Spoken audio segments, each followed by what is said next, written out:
விஷமகண்ணனே வாடாவா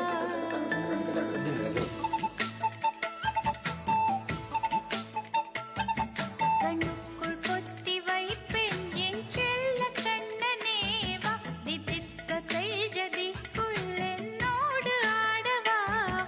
அடிக்கடி உன்னை பிடிக்க நான் மன்றாடிட இடப்புறம் விரல்